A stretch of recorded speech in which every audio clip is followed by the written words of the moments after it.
Tanggal 1 Agustus tahun 1945, langit sekali lagi jernih di atas Laut Galilea. Sekarang sesudah hujan membasuh pergi debu, semuanya kelihatan lebih indah dari sebelum badai. Udara jernih sempurna dan dengan menatap langit kau akan mendapatkan kesan bahwa langit tampak lebih tinggi dan lebih ringan, sehelai tirai transparan yang dibentangkan antara bumi dan semarak Firdaus. Danau mencerminkan biru tua langit dan airnya yang biru hijau merupakan pemandangan yang sedap dipandang mata. Fajar hari, Yesus bersama bundanya, Marta dan Maria Magdalena menaiki kapal Petrus. Di samping Petrus dan Andreas, juga Zelot, Filipus dan Bartolomeus ada bersamanya.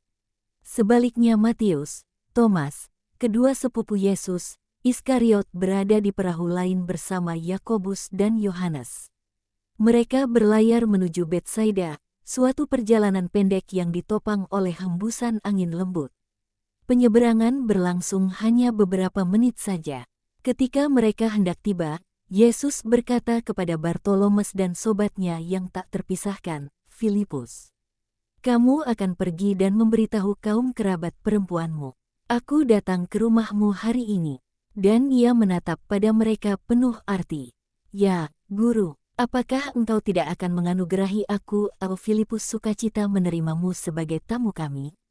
Kita akan tinggal hanya sampai matahari terbenam dan aku tidak ingin menjauhkan Simon Petrus dari sukacita menikmati kebersamaannya dengan Marjiam." Perahu tiba di pantai dan berhenti. Mereka turun dari kapal dan Filipus serta Bartolomeus berpisah dari rekan-rekan mereka untuk pergi ke desa. "Kemanakah mereka berdua itu pergi?" Petrus bertanya pada sang guru yang pertama turun dari perahu dan sekarang ada di sampingnya. "Untuk memberitahu kaum kerabat perempuan mereka. Jadi, aku akan pergi dan memberitahu Porpirea juga."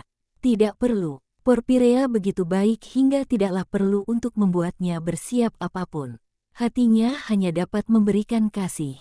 Wajah Petrus berbinar penuh sukacita mendengar pujian bagi istrinya dan tidak mengatakan apapun lainnya. Sementara itu, juga para perempuan sudah turun dari perahu, melewati sebilah papan yang ditempatkan untuk mereka sebagai suatu dermaga, dan pergi menuju rumah Simon.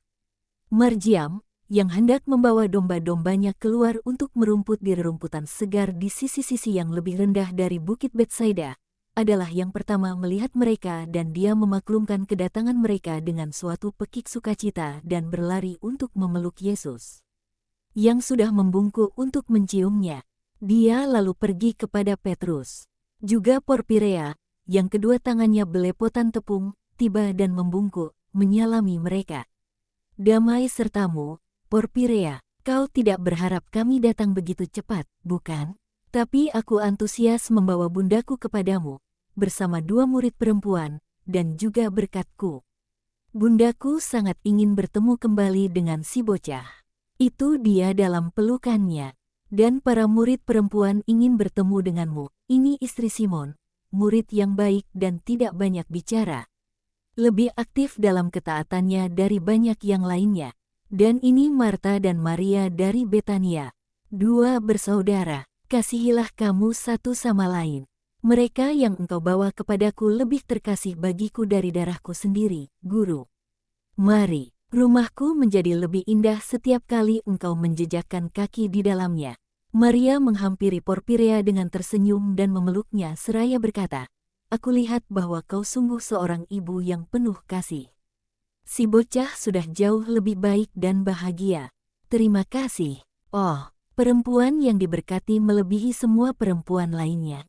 Aku tahu bahwa adalah karena engkau aku beroleh sukacita dipanggil ibu.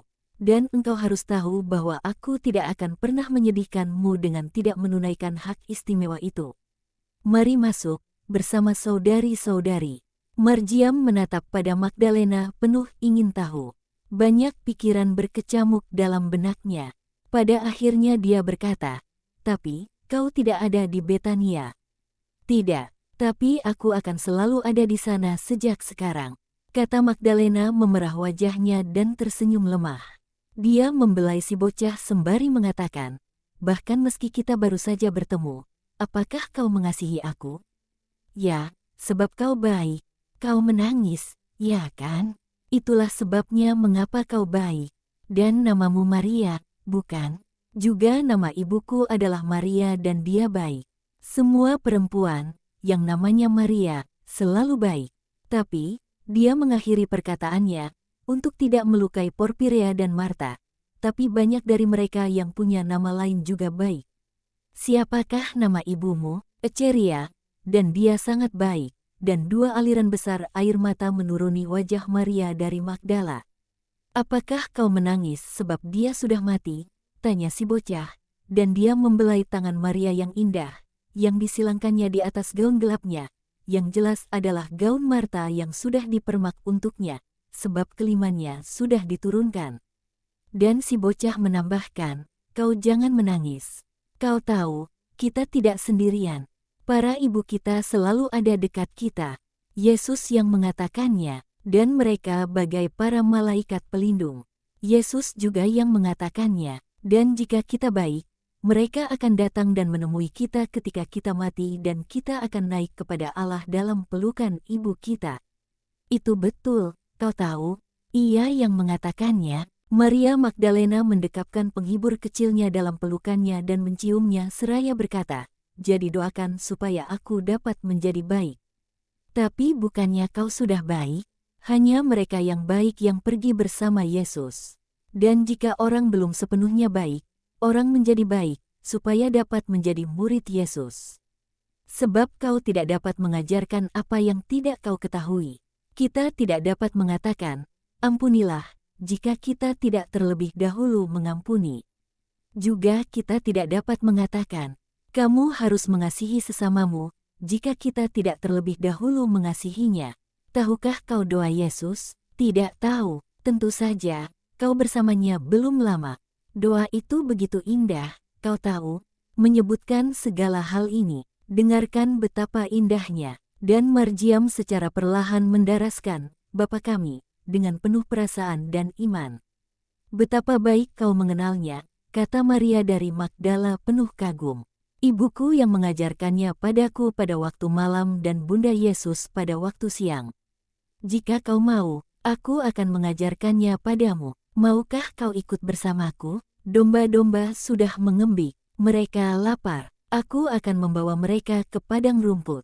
Ikutlah bersamaku, aku akan mengajarkan padamu bagaimana mendoakannya dan kau akan menjadi sepenuhnya baik. Dan dia meraih tangan Maria. Tapi aku tidak tahu apakah guru ingin. Pergilah, tentu saja, Maria. Kau punya seorang anak tak berdosa sebagai seorang sahabat dan beberapa domba kecil. Kau boleh pergi, dalam damai. Maria dari Magdala pergi bersama si bocah dan dia dapat terlihat pergi dengan didahului oleh ketiga ekor domba. Yesus menatap mereka, dan yang lain-lainnya juga. Saudariku yang malang, seru Marta. Jangan mengasihaninya, dia adalah sekuntum bunga yang tengah memperkuat tangkainya sesudah badai.